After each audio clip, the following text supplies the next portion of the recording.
Eighth class में जब पहली बार मैंने सर्कमफ्रेंस ऑफ सर्कल के बारे में सुना तो मुझे लगा यार ये तो बड़ी नई चीज़ है, क्योंकि राउंड शेप का कोई स्केल तो होता नहीं है, तो सर्कमफ्रेंस कैसे नापेंगे। तो दिल में ख्याल आया कि शायद धागा लगाते होंगे, चारों तरफ धागा बिछाते होंगे सर्कमफ्रेंस पे, उतना धागा काट के स्केल से नाप लेते होंगे कि लेंथ कितनी आ रही है। पर फिर यूं भी लगा कि यार ऐसा हर सर्कल के साथ थोड़ी करेंगे, कोई फॉर्मूला होना चाहिए शायद। फिर टीचर ने बताया नेक्स्ट क्लास में कि बहुत टाइम पहले इंसान ने ये खोज कर ली थी कि किसी भी सर्कल की सर्कमफ्रेंस और डायमीटर का रेशियो हमेशा फिक्स रहता है। वो fix ratio is called pi. Pi की अप्रोक्सीमेट वैल्यू होती है 22/7 और पाई एक इर्रेशनल नंबर होता है।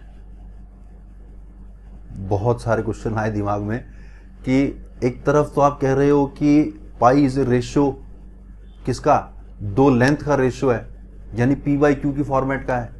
तो अगर लेंथ का रेशियो है तो how can it be N irrational number. जब P/Q फॉर्मेट ही बन गई तो ये इर्रेशनल नंबर कैसे हो सकता है। उस टाइम ये थॉट नहीं आया कि हो सकता है ऊपर वाला नंबर इर्रेशनल रहा हो, यानी सर्कमफ्रेंस की लेंथ इर्रेशनल रही हो। ये थॉट नहीं आया। ये थॉट भी नहीं आया कि अगर आप रैशनल साइड का स्क्वायर बनाओगे तो उसके डायगोनल की लेंथ इर्रेशनल आएगी, यानी डायगोनल को आप स्केल से एग्जैक्टली मेजर नहीं कर पाओगे। मेजर करोगे वो अप्रॉक्सीमेट वैल्यू आएगी, एग्जैक्ट वैल्यू नहीं आ पाएगी क्योंकि लेंथ तो इर्रेशनल है। तो ऐसे करके जब बहुत सारे सवाल पाई को लेकर रह गए, तो क्यों ना आज अपन बिल्कुल बेसिक से, बिल्कुल एकदम फंडामेंटल से अपन उस पाई को समझते हैं। यानी कि आज अपन बिल्कुल बेसिक से सर्कमफ्रेंस का और डायमीटर का रेशियो निकालते हैं। Suppose this is a circle और ये उसका डायमीटर है। डायमीटर की लेंथ के बराबर अगर मैं धागा ले लूं और उस धागे को सर्कमफ्रेंस के ऊपर बिछा दूं तो ऑब्वियसली बात है कि पूरी सर्कमफ्रेंस तो ढकेगी नहीं, कुछ पोर्शन ढक गया। इसी धागे को उठाकर और मेजर किया, उसको उठाकर और मेजर किया, तो पता चला कि धागे ने 3 बार तो पूरा पूरा सर्कमफ्रेंस को ढक लिया, लेकिन थोड़ा सा पोर्शन बच गया है। अब दिमाग में सवाल आता है कि क्या हर सर्कल के साथ ऐसा होगा या डिपेंड करेगा कि सर्कल का साइज क्या है। तो अपन एक काम करते हैं, अपन एक बड़ा सर्कल और बना लेते हैं। उस बड़े सर्कल में भी डायमीटर के बराबर धागा लिया, उस धागे को सर्कमफ्रेंस के ऊपर बिछाया, हटाकर और बिछाया, हटाकर और बिछाया। फिर से पता चला कि डायमीटर के बराबर लेंथ के धागे ने सर्कमफ्रेंस को 3 बार पूरा पूरा ढक लिया और छोटा सा पोर्शन फिर से बच गया है। तो ये जो छोटा सा पोर्शन जो बचा है, इस छोटे से पोर्शन को मैं चाह रहा हूं कि डायमीटर से कंपेयर करूं कि डायमीटर का कितना हिस्सा है। क्यों? अगर ये हिस्सा डायमीटर का 2/5 आया, दोनों केस में अगर 2/5 आया, यानी कि जो रेशो था वो 3 + 2/5 आ जाएगा। या ये जो रेशो, ये छोटा सा टुकड़ा बचा है, ये अगर डायमीटर का 1/7 पार्ट आ गया तो कंफर्म हो जाएगा कि जो रेशो यानी कि जो पाई था वो 3 + 1/7 यानी कि 3 and 1/7 यानी कि 22/7। तो डायमीटर से कंपेयर करने के लिए डायमीटर को थोड़ा सा चौड़ा कर लेते हैं ताकि ये स्केल के जैसा दिखे, और इस पूरे डायमीटर की लेंथ को मैंने 7 इक्वल पार्ट्स में डिवाइड कर दिया। अब जो छोटा सा पोर्शन है उसको अगर मैं इस स्केल के साथ नापूं तो बड़ा क्लियरली दिखाई दे रहा है कि वो छोटा सा पोर्शन एक्चुअली 7 में से एक पोर्शन से भी छोटा है थोड़ा सा, यानी this small portion is actually less then 1/7 of the diameter. तो क्या ये कहना सही है कि जो रेशियो अपन निकाल रहे थे सर्कमफ्रेंस अपॉन डायमीटर का, उसमें 3 बार तो पूरा पूरा आया, लेकिन चौथी बार 1/7 से थोड़ा सा कम आया, यानी कि this ratio is actually less than 3 and 1/7। This ratio is pi, यानी pi is actually less than 22/7।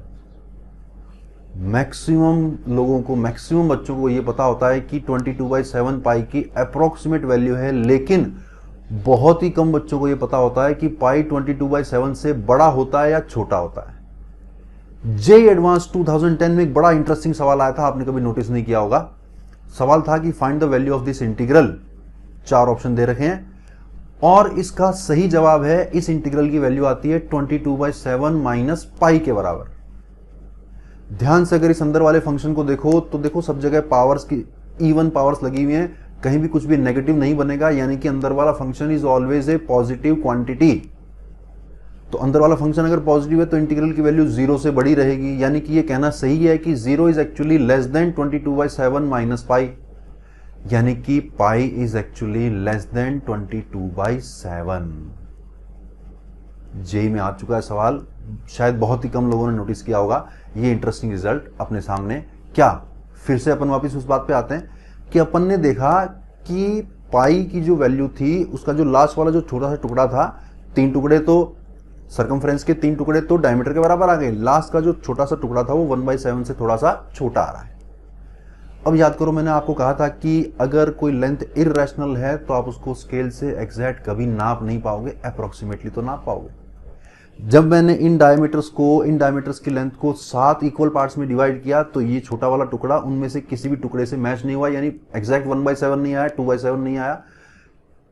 इस पूरे डायमीटर को बहुत सारे छोटे छोटे टुकड़ों में भी डिवाइड करके देखा तो भी ये वाली लेंथ किसी भी पोर्शन से एग्जैक्टली मैच नहीं कर रही है, करेगी भी नहीं। हो सकता है कि थ्योरेटिकली नहीं करेगी, प्रैक्टिकली हो सकता है आपको दिखने में लगे कि मैच कर रही है, लेकिन थ्योरेटिकली ये लेंथ किसी भी पोर्शन, कितने भी टुकड़े कर लो आप, 2/7, 1/7, 9/100, कितने भी टुकड़े कर लो, किसी से एग्जैक्ट मैच नहीं होगी, क्योंकि ये जो टुकड़ा बचा है, दिस टुकड़ा is not a rational length, it is actually irrational length.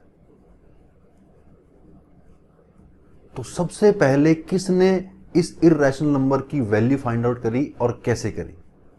सबसे पहले इस वैल्यू को फाइंड आउट किया आर्किमिडीज ने। नाम सुना होगा आपने, बहुत ही फेमस नाम है।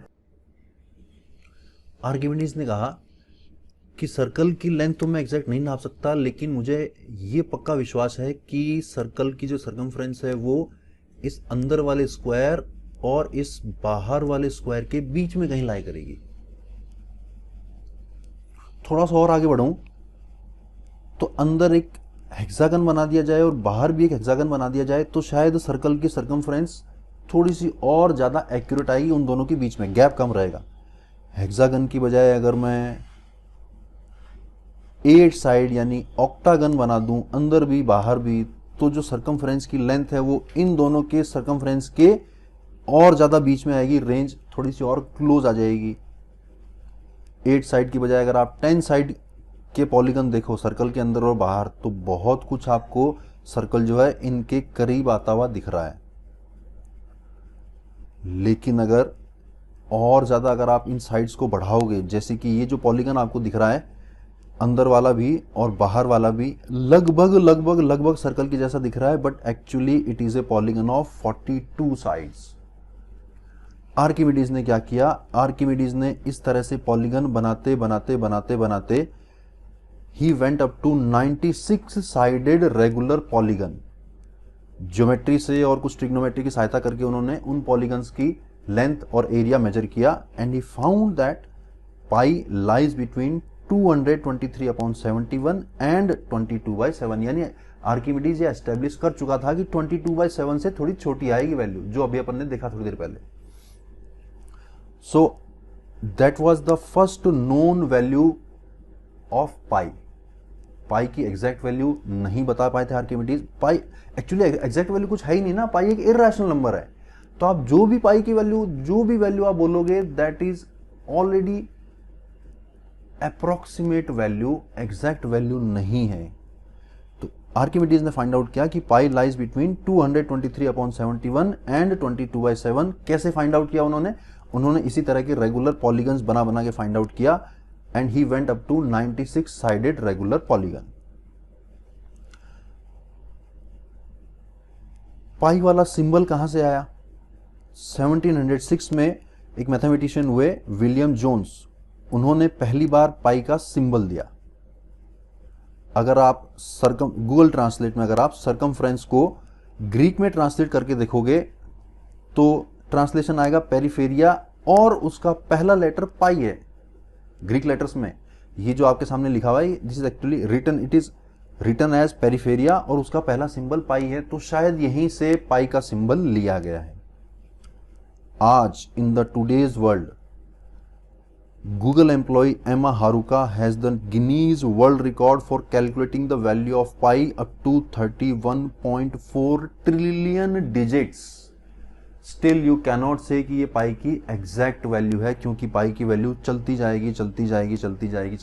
That is the fascinating story of an irrational number, ऐसे नंबर जो ना कभी जिनमें which are non repeating and non terminating decimals.